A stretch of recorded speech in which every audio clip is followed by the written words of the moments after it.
நிலையற்ற வாழ்வில் நிஜங்களை அறியவும், தனித்துவமான மனிதனை உலகில் உருவாக்கவும், மாறாத உண்மைகளோடு உங்கள் தனியொருவர்.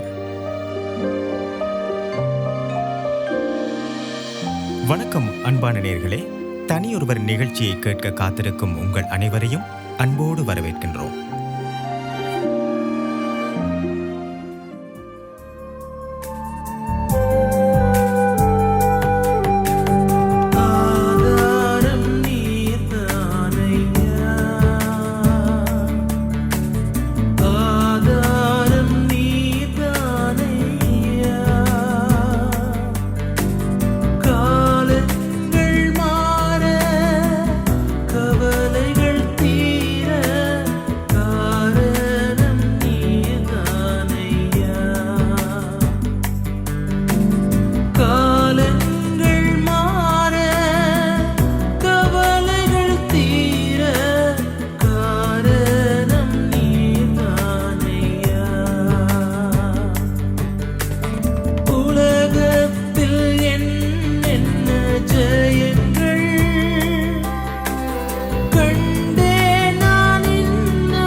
பர்வதங்கள் தோன்றும் முன்னும் பூமியையும் உலகத்தையும் உருவாக்கும் முன்னும் கர்த்தரே அநாதியாய் என்றென்றைக்கும் தேவனாய் இருக்கின்றார். கர்த்தருடைய நாமத்திற்கு மகிமை உண்டாவதாக. அன்பு நேயர்கள் அனைவருக்கும் இனிய மாலை வணக்கங்களோடு மீண்டும் ஒரு நிகழ்ச்சியிலே உங்கள் ஒவ்வொருவரையும் சந்திக்கிறதிலே மனமகிழ்ச்சி அடைகின்றேன். அன்பானவர்களே, கடந்த பாடத்தில் யாக்கோபின் 12 மகன்களில் 11ஆவதாக இருந்த யோசேப்பை பற்றி நாங்கள் கற்றுக்கொள்ள ஆரம்பித்தோம். தன் சகோதரர்கள் ஒரு நாள் அவனை வணங்குவார்கள் என்று யோசேப்பு கனவு கண்டதை நாம் படித்தோம். ஆனால் அவனுடைய சகோதரர்களோ அவனை நம்பவில்லை. இன்று நாம் யோசேப்பின் கனவை ஆண்டவர் எவ்வாறு நிறைவேற்றினார் என்பதை பார்ப்போம். நாம் கற்றுக்கொண்டபடி யோசேப்பின் மூத்த சகோதரர்கள் அவன் கண்ட கனவின் காரணமாக அவனை வெறுத்து துன்புறுத்தினார்கள். அவர்கள் அவன் மேல் கொண்ட பொறாமையினாலும் கோபத்தினாலும் இஸ்மவேலின் சந்ததியினராக இருந்த பயணிக்கும் வியாபாரிகளுக்கு அடிமையாக அவனை விற்றார்கள். இஸ்மவேலரோ யோசேப்பை எகிப்துக்கு அழைத்துச் சென்று ராஜாவான பார்வோனுக்கு ஊழியனாக இருந்த ஒரு அதிகாரிக்கு விற்றான். யோசேப்பை பொறுத்தவரை அவன் உண்மையுள்ள ஊழியக்காரனாகவும் அவனுடைய வேலையில் நேர்மையாகவும் இருந்தான். ஏனென்றால் அவன் ஆண்டவரோடு நடந்தான். சகோதரர்களே, யோசேப்பு மிகவும் அழகாக இருந்தான். இதன் நிமித்தமாக அவனுடைய எஜமானின் மனைவி அவனை அடைய விரும்பினாள். ஆனால் யோசேப்போ அவளை மறுத்து, நான் எப்படி ஆண்டவருக்கு விரோதமாய் இவ்வளவு பெரிய துன்மார்க்கத்தை செய்ய முடியும் என்றான். யோசேப்பு அவளுடன் விபச்சாரம் செய்ய மறுத்தபோது அந்த பெண் அவனுக்கு விரோதமாக பேசினாள்.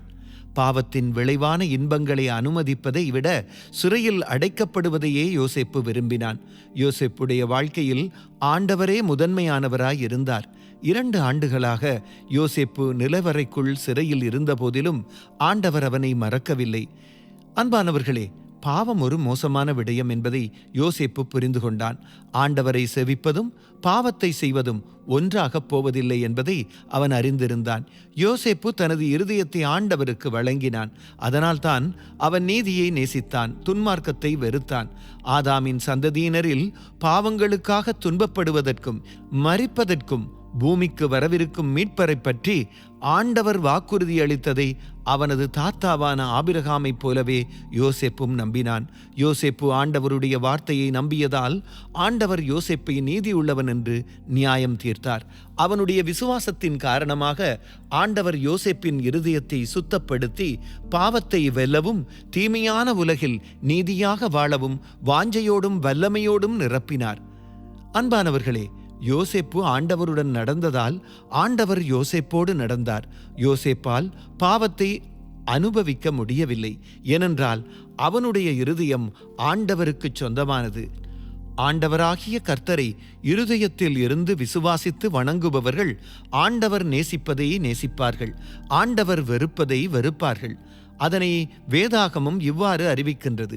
மத்தேயு 6ஆம் அதிகாரம் 24ஆம் வசனம். 2 எஜமான்களுக்கு ஊழியம் செய்ய ஒருவனாலும் கூடாது. ஒருவனை பகைத்து மற்றவனை சிநேகிப்பான், அல்லது ஒருவனை பற்றிக்கொண்டு மற்றவனை அசட்டை பண்ணுவான். தேவனுக்கும் உலகப் பொருளுக்கும் ஊழியம் செய்ய உங்களால் கூடாது.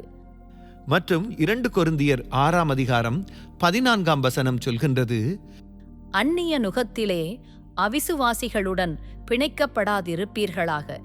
நீதிக்கும் அநீதிக்கும் சம்பந்தமேது? ஒளிக்கும் இருளுக்கும் ஐக்கியமேது? மேலும் 1 யோவான் 1ஆம் அதிகாரம் 5ஆம் மற்றும் 6ஆம் வசனங்கள், தேவன் ஒளியாயிருக்கிறார், அவரில் எவ்வளவேனும் இருளில்லை. இது நாங்கள் அவரிடத்தில் கேட்டு உங்களுக்கு அறிவிக்கிற விசேஷமாயிருக்கிறது. நாம் அவரோடே ஐக்கியப்பட்டவர்கள் என்று சொல்லியும் இருளிலே நடக்கிறவர்களாயிருந்தால் சத்தியத்தின்படி நடவாமல் பொய் சொல்லுகிறவர்களாயிருப்போம். எனக்கு அருமையானவர்களே, உண்மையிலேயே ஆண்டவருக்கு சொந்தமானவர்கள் ஆண்டவருடைய வார்த்தையை விசுவாசிக்கின்றார்கள், அதை கடைப்பிடிக்க முற்படுகின்றார்கள்.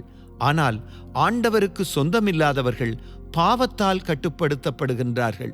அவர்கள் மதத்தின் வெளிப்புற வடிவத்தை கொண்டிருக்கலாம், ஆனால் பாவம் இன்னும் அவர்களின் எண்ணங்களையும் இருதயங்களையும் நோக்கங்களையும் செயல்களையும் கட்டுப்படுத்துகின்றது.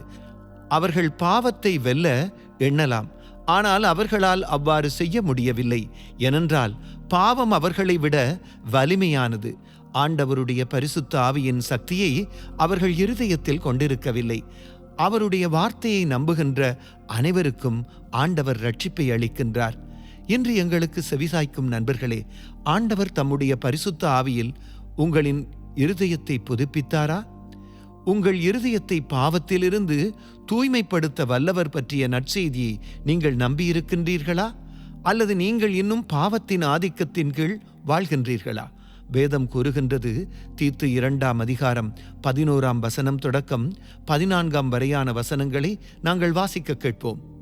ஏனெனில் எல்லா மனுஷரும் இரட்சிப்பை அளிக்கத்தக்க தேவ கிருபையானது பிரசன்னமாகி, நாம் அவபக்தியையும் லௌகீக இச்சைகளையும் வெறுத்து தெளிந்த புத்தியும் நீதியும் தேவ பக்தியும் உள்ளவர்களாய் இவ்வுலகத்திலே ஜீவனம் பண்ணி, நாம் நம்பியிருக்கிற ஆனந்த பாக்கியத்துக்கும் மகாதேவனும் நமது இரட்சகருமாகிய இயேசு கிறிஸ்துவினுடைய மகிமையின் பிரசன்னமாகுதலுக்கும் எதிர்பார்த்து கொண்டிருக்கும்படி நமக்கு போதிக்கிறது. அவர் நம்மை சகல அக்கிரமங்களினின்று மீட்டுக்கொண்டு தமக்குரிய சொந்த ஜனங்களாகவும் நற்கிரியைகளைச் செய்ய பக்தி வைராக்கியம் உள்ளவர்களாகவும் நம்மை சுத்திகரிக்கும்படி நமக்காக தம்மைத்தாமே ஒப்புக்கொடுத்தார். பிரியமானவர்களே, நாம் இப்போது தோராவில் மீண்டும் தொடர்வோம். ஆண்டவர் யோசேப்பின் சூழ்நிலைகளை எவ்வாறு மாற்றினார் என்பதை பார்ப்போம். ஆதியாகமம் 41ஆம் அதிகாரம் 1 தொடக்கம் 16 வரையிலான வசனங்களுக்கு செவிசாய்ப்போம். 2 வருஷம் சென்ற பின்பு பார்வோன் ஒரு சொப்பனம் கண்டான். அது என்னவென்றால், அவன் நதி அண்டையில் நின்று கொண்டிருந்தான். அப்போது அழகும் புஷ்டியுமான 7 பசுக்கள் நதியிலிருந்து ஏறி வந்து புல் மேய்ந்தது. அவைகளின் பின் அவலட்சணமும் கேவலமுமான வேறே 7 பசுக்கள் நதியிலிருந்து ஏறி வந்து நதியோரத்தில் மற்ற பசுக்கள் அண்டையிலே நின்றது. அவலட்சணமும் கேவலமுமான பசுக்கள் அழகும் புஷ்டியுமான 7 பசுக்களையும் பட்சித்து போட்டது. இப்படி பார்வோன் கண்டு விழித்து கொண்டான். மறுபடியும் அவன் நித்திரை செய்து 2ஆம் விசை ஒரு சொப்பனம் கண்டான்.